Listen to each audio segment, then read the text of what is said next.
औज़ुबिल्लाहिमिनश्शैतानिर्रजीम। आज हम properties of the standard normal distribution को डिस्कस कर रहे हैं।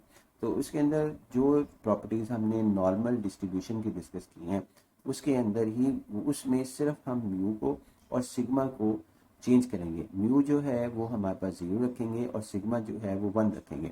चूँकि नॉर्मल डिस्ट्रीब्यूशन के अंदर डिफरेंट मीन्स होती हैं और डिफरेंट हमारे पास स्टैंडर्ड डेविएशन होती हैं, जबकि स्टैंडर्ड डेविएशन के अंदर सिर्फ और सिर्फ मीन जो होता है वो 0 होता है और उसके बाद कहते हैं सिग्मा 1 होता है। जो स्टैंडर्ड नॉर्मल डिस्ट्रीब्यूशन है वो नॉर्मल डिस्ट्रीब्यूशन की का सबसेट है, यानी कि आप यूँ समझें कि उसमें से डिड्यूस की गई है। तो पहली प्रॉपर्टी जो हम पढ़ रहे हैं, हम आज के लेक्चर में अपना लेक्चर एक किस्म का properties of the normal distribution को ही रिवाइज करेंगे, लेकिन इसके अंदर रिप्लेसमेंट जो है वो हम लाजमी करेंगे ताकि आप ऑब्जेक्टिव क्वेश्चंस को भी तैयार कर सकें एग्ज़ाम के अंदर, और इसके अलावा जो स्टैंडर्ड नॉर्मल डिस्ट्रीब्यूशन की प्रॉपर्टीज़ को भी डिस्कस कर सकें।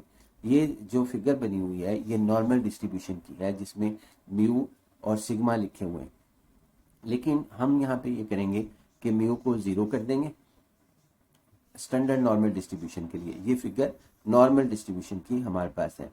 म्यू को 0 कर देंगे और सिग्मा को 1 लिखेंगे। यहाँ म्यू 0, इधर 0 + 1, म्यू को मैं 0 + 1 पढ़ रहा हूँ, 1 हो गया। इधर म्यू को 0 और +1, तो सिग्मा की वैल्यू 1 रखी तो 2 हो गया, तो सिग्मा 2 हमारा Z2 आया। और उसके बाद म्यू +3 सिग्मा, इसके अंदर आपके पास क्या कहते हैं, सिग्मा की वैल्यू 1 रखी, म्यू की वैल्यू 0, तो Z3 आ गया। इसी तरह हम दूसरी साइड पर आते हैं, यहाँ पर सिग्मा की वैल्यू 1 और म्यू की वैल्यू 0, Z-1 आया। इसी तरह हमारे पास क्या कहते हैं, सिग्मा म्यू की वैल्यू 0 और सिग्मा की वैल्यू 1, तो -2 आया। इसी सिमिलरली हमारे पास म्यू की वैल्यू 0 और सिग्मा की वैल्यू जो है 1 आई, तो -3 आया। तो अगर हमने जो है इस फिगर में स्टैंडर्ड नॉर्मल डिस्ट्रीब्यूशन बनानी है, इस फिगर को जो कि नॉर्मल डिस्ट्रीब्यूशन की है, तो आपके पास यहाँ पर लिखना पड़ेगा Z0, इधर लिखना पड़ेगा Z=1, Z=2, यहाँ पे लिखना पड़ेगा इस पॉइंट पर, और इसकी जगह Z=3 लिखना पड़ेगा यहाँ पर। उसके बाद इधर आपके पास Z=-1 इस पॉइंट पर, और उसके बाद Z=-2 इस पॉइंट पर, और Z=-3 इस पॉइंट के ऊपर लिखना पड़ेगा। अब उसके बाद फिर हमारे पास ये पढ़ा इस तरह जाएगा कि आपके पास जैसा फॉर एग्जांपल Z=-1 से Z=+1 ये पॉइंट है, तो यहाँ से ये वाली लाइन इधर तक और ये लाइन हमारे पास इधर तक, इसके दरमियान में एरिया जो है बेल शेप का हमारे पास स्टैंडर्ड नॉर्मल डिस्ट्रीब्यूशन की बेल शेप, क्योंकि अब हम इसे स्टैंडर्ड नॉर्मल डिस्ट्रीब्यूशन ही कह रहे हैं, 68.27% है, -1 से +1 तक। उसके बाद फिर यहाँ से इसके अंदर वैल्यू जो है Z=-2 है, Z=-2 और -2 से यहाँ तक Z=2, तो इसके अंदर -2 से लेकर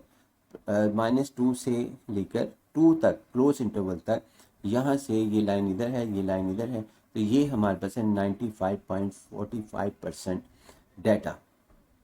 यानी आपके पास क्या कहते हैं, यहाँ पर जो आपके पास एरिया होगा वो इतना हमारे पास होगा -2 से +2 तक। सिमिलरली जब हम ये यहाँ पर लिखेंगे Z=-3 और यहाँ पे और इधर लिखेंगे Z=+3, तो एरिया -3 से +3 तक जो एरिया होगा वो यहाँ से देखें, ये वर्टिकल छोटी सी लाइन है, ये छोटी सी लाइन हमारे पास, इसी तरह ये शॉर्ट सी लाइन है, तो एरिया हमारे पास होगा -3 से +3 तक 99.75%। तो ये बाकी एरिया नहीं हमें मालूम कि वो बाकी जो एरिया वो 1 माइनस करके हमें हासिल हो जाएगा। तो स्टैंडर्ड नॉर्मल डिस्ट्रीब्यूशन के अंदर ये हमारे पास एक्सिस की जगह जो है वो लिखे जाएंगे, ये एक्सिस की जगह आ जाएगा 0 1 2 3, इधर -1 -2 -3, और उसके अंदर ये एरिया शामिल होगा। ये आप ज़रूर याद रखिएगा कि जब भी स्टैंडर्ड नॉर्मल डिस्ट्रीब्यूशन की बात की जाए। यहाँ पर भी हमने इसी बात को एक थ्योरेटिकल फॉर्म के अंदर लिख दिया है, यानी वही बात जो मैंने आपके साथ ऊपर डिस्कस की, यहाँ पे भी यही लिख दिया है कि 68.27% lies between the interval Z=-1 and Z=+1। and the 95.45% area lies between the z is equal to -2 and z is equal to +2. 99.75% lies between the z is equal to -3 and z is equal to +3. अब हम next properties के ऊपर आते हैं। तो next properties के अंदर हमारे पास ये होता है कि इसमें जो मूवमेंट है वो नहीं होती। जिस नॉर्मल डिस्ट्रीब्यूशन के अंदर तो जब हम म्यू की वैल्यू 0 से +2 +3 करते हैं तो ये जो बेल है, ये बेल शेप ये इधर को मूव करती है, जबकि स्टैंडर्ड नॉर्मल डिस्ट्रीब्यूशन में एक ही फिगर होती है जो यहाँ से लेके यहाँ तक है, और जिसमें ये जो आपके पास स्टैंडर्ड डेविएशन है वो 1 है और म्यू जो है यानी मीन जो है वो 0 है। तो लिहाजा ये यहाँ पे इसमें लिखना है कि स्टैंडर्ड डेविएशन, यानी जब आपके पास इसके अंदर चूंकि एक ही फिगर है तो लिहाजा ये स्टैंडर्ड नॉर्मल डिस्ट्रीब्यूशन लिखना है इस जगह पे, बाकी with the same standard deviation.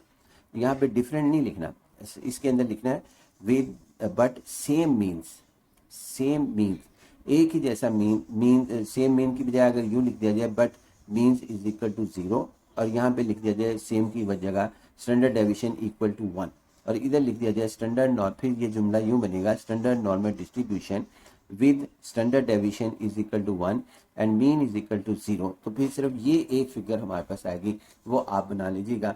हम कंपैरिजन कर रहे हैं जी इसके अंदर सिर्फ और सिर्फ इसके के स्टैंडर्ड नॉर्मल डिस्ट्रीब्यूशन को नॉर्मल डिस्ट्रीब्यूशन के साथ, और इसकी प्रॉपर्टीज़ भी हम देख रहे हैं। अब हम आते हैं जी इस फिगर के अंदर कि जो हमने एक और प्रॉपर्टी पढ़ी थी, इसमें हमने कहा था कि नॉर्मल डिस्ट्रीब्यूशन के अंदर जैसे जैसे स्टैंडर्ड डेविएशन वेरी करता है, इसकी जो पीक है वो हमारे पास छोटी या बड़ी हमारे पास होती रहती है, यानी कभी ये बहुत ज़्यादा पीक जो से छोटी है, ये फ्लैट है, ये फ्लैट है, यानी अगर सिग्मा की वैल्यू 0.5 हो जबकि मीन जो है वो कांस्टेंट रहे, और तब इसकी फिगर बारीक सी बनेगी, यानी ये बहुत ज़्यादा बारीक हमारे पास इसकी चोंच होगी। और जब हमारे पास म्यू 0 रहे यानी मीन सेम रहे और सिग्मा जो है डिफर कर जाए 0.5 से 0.2 तक, तो फिर इसकी फ्लैट हमारे पास होगी। और अगर हमारे पास म्यू 0 हो और सिग्मा 3 हो जाए तो ये हमारे पास, ये नॉर्मल डिस्ट्रीब्यूशन की बात कर रहे हैं, तो हमारे पास ये बनेगी। लेकिन अब फिर लफ्ज़ इस्तेमाल कर रहा हूँ स्टैंडर्ड नॉर्मल डिस्ट्रीब्यूशन। तो स्टैंडर्ड नॉर्मल डिस्ट्रीब्यूशन के अंदर फिगर जो है वो एक ही रहेगी, और फिगर वो ये नहीं होगी, वो फिगर हमारे पास क्या कहते हैं दोबारा एक ही बनेगी, क्योंकि इसके अंदर सिग्मा ये वाली फिगर ही बनेगी, क्योंकि स्टैंडर्ड डेविएशन या वेरियंस जो है वो आपके पास 1 ही रहता है और मीन जो है वो भी 0 रहता है। लिहाजा एक ही फिगर बनेगी और इसकी एक ही टिप होगी, इसमें डिफरेंट टिप्स नहीं होंगी। जिस तरह नॉर्मल डिस्ट्रीब्यूशन के अंदर जो आपके पास है वो टिप जो है वो एक से ज़्यादा हमारे पास होती है, यानी इसमें एक टिप है हमारे पास, और इसमें स्टैंडर्ड नॉर्मल डिस्ट्रीब्यूशन में ये फिगर हमारे पास है। अब हम नेक्स्ट प्रॉपर्टी की तरफ इसके आते हैं। स्टैंडर्ड नॉर्मल डिस्ट्रीब्यूशन जो है इस बेल शेप्ड होती है, यूनी मॉडल होती है और सिमेट्रिकल होती है, यानी अगर इसको दरमियान में से बेल को काट दिया जाए और फिर इसको फोल्ड किया जाए तो वो एक दूसरे पर ओवरलैप हो जाएंगे। उसके बाद ये the function next property standard deviation की, standard property standard normal distribution की, तो वो ये है कि function has a positive value for every value of x, कि कर्व जो है वो हमारे पास हमेशा पॉजिटिव वैल्यू हमारे पास होगी प्रॉपर्टी डेंसिटी फंक्शन की, कभी भी नेगेटिव नहीं हो सकती। ये पिछले लेक्चर में हमने इसका प्रूफ भी दिया था। उसके बाद आगे हमारे पास है कि यहाँ पे भी यही लिखा गया है function for the standard normal distribution is property density function F of X greater than is equal to, यानी पॉजिटिव हमारे पास होगी। दूसरा total area under the standard normal curve, इसको देखिए मैंने स्टैंडर्ड नॉर्मल कर्व पढ़ा, यहाँ पे नॉर्मल कर्व लिखा हुआ था लेकिन मैं स्टैंडर्ड नॉर्मल कर्व कह रहा हूँ।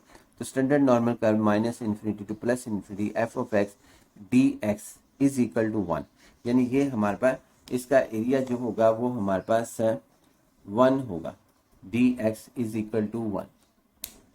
ये देख देते हैं, यहाँ पर दोबारा सही कर लेते हैं कि फंक्शन जो है total area under the standard normal curve is 1 that is -20 to +80, यानी ये वाला एरिया जो इसके अंदर एरिया शामिल है, ये लाइन कभी भी एक्स एक्सिस को टच नहीं करेगी। एसिम्पटोट हम इसे कहते हैं कि ये हमारे पास एसिम्पटोट्स है। उसके बाद इसके अंदर स्टैंडर्ड नॉर्मल डिस्ट्रीब्यूशन के अंदर 2 पैरामीटर्स होते हैं, एक मीन का जो कि हमेशा 0 होगा, मीन हमेशा 0 होगा, और सिग्मा जो कि हमेशा यानी स्टैंडर्ड डेविएशन हमेशा जो है वो आपके पास 1 होगा। ये 1 होगा, क्योंकि स्टैंडर्ड नॉर्मल डिस्ट्रीब्यूशन में यही लिखा है for the standard normal distribution. आगे उसके बाद ये कह रहा है कि इसको हम म्यू को मीन कहते हैं, स्टैंडर्ड सिग्मा को स्टैंडर्ड डेविएशन हम कहते हैं।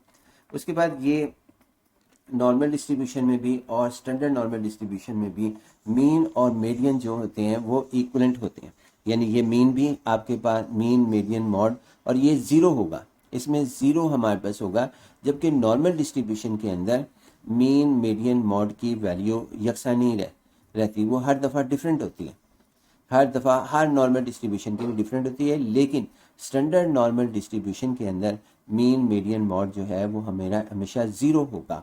तो लिहाजा ये हमारे पास ये याद रहे कि फिर दोबारा बता देता हूँ, ऑब्जेक्टिव का क्वेश्चन है कि अगर in normal distribution mean median and mod have same values but इसकी डिफरेंट जो सी है वो वैल्यू में से 2 हो सकती है, 3 हो सकती है, 4 हो सकती है, जो मीन की वैल्यू होगी नॉर्मल डिस्ट्रीब्यूशन में।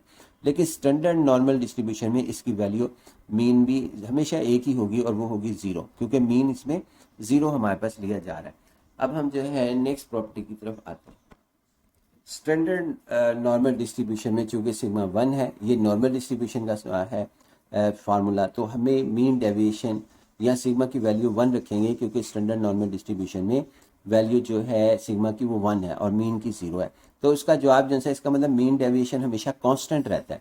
ये भी ऑब्जेक्टिव का क्वेश्चन है कि स्टैंडर्ड नॉर्मल डिस्ट्रीब्यूशन के अंदर मीन डेविएशन हमेशा कांस्टेंट रहता है, लेकिन नॉर्मल डिस्ट्रीब्यूशन में मीन डेविएशन कांस्टेंट नहीं रहता, क्योंकि सिग्मा की वैल्यू वेरी करती है नॉर्मल डिस्ट्रीब्यूशन के अंदर हर दफ़ा।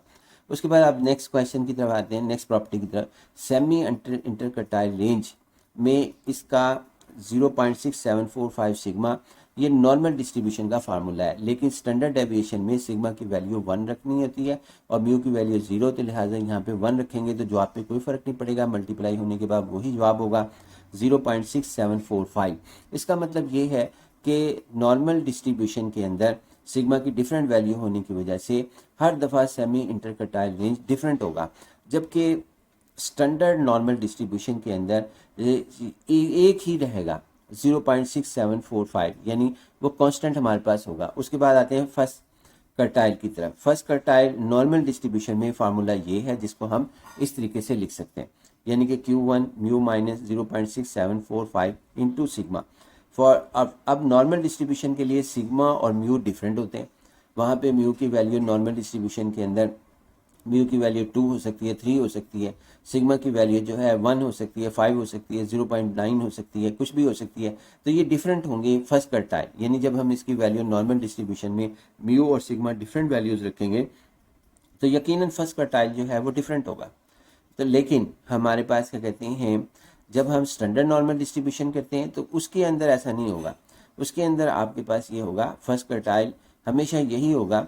क्या होगा, म्यू को 0 रखेंगे क्योंकि स्टैंडर्ड नॉर्मल डिस्ट्रीब्यूशन में म्यू 0 है और सिग्मा जो है वो आपके पास 1 है, तो इसका जवाब होगा माइनस 0.6745।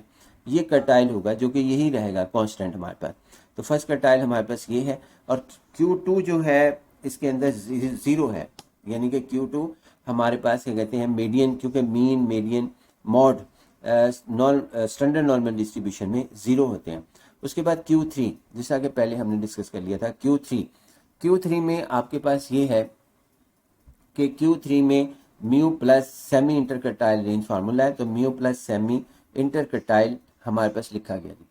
तो यहाँ पे ये फार्मूला हमारे पास है जिसको आप इस तरह लिखेंगे कि यहाँ पर Q3 में आपके पास ये होगा Q3, ये माइनस नहीं है, ये इंग्लिश का एक लाइन है जो कि इकट्ठी पढ़ी जा रही है। उसके बाद यहाँ पे Q1 माइनस के साथ था और Q3 प्लस के साथ था, तो यहाँ पर प्लस आ जाएगा Q3 में। Q3 is equal to mu plus 0.6745 into sigma.